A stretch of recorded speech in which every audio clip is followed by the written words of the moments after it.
নমস্কার বন্ধুরা, সকলে নিশ্চয়ই খুব ভালো আছেন, সুস্থ আছেন। রিয়া রান্নাঘরে সবাইকে স্বাগত জানাই। আজকের রেসিপি হচ্ছে কুলেখাড়া দিয়ে ছোট মাছের ঝোল। যারা কুলেখাড়ার রস খেতে ভালোবাসেন না, আজকে তাদের জন্য এই ভিডিওটা। সম্পূর্ণ ভিডিওটা দেখতে থাকো, স্কিপ না করে। চলো তাহলে শুরু করা যাক। এখানে আমি কিছুটা ছোট মাছ নিয়ে নিয়েছি, আর পিস পিস করে আলু কেটে নিয়েছি, আর লঙ্কা নিয়ে নিয়েছি। আলুটা একটু পাতলা করে কাটবে, তাহলে সিদ্ধ হয়ে যাবে তাড়াতাড়ি। আর এই যে কুলেখাড়ার শাক। চলো আজকে রেসিপিটা কিভাবে বানাই তোমাদের সাথে শেয়ার করি। প্রথমে মাছটাকে আমি ভেজে নেব।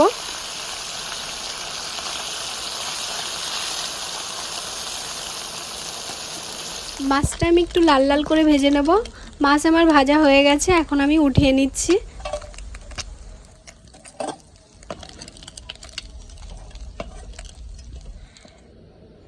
এখন আমি দিয়ে দিচ্ছি রাঁধুনি ফোড়ন।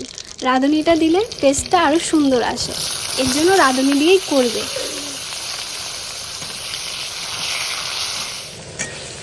নুন আর হলুদ পরিমাণ মতন দিয়ে আলুটাকে একটু লাল লাল করে ভেজে নিতে হবে।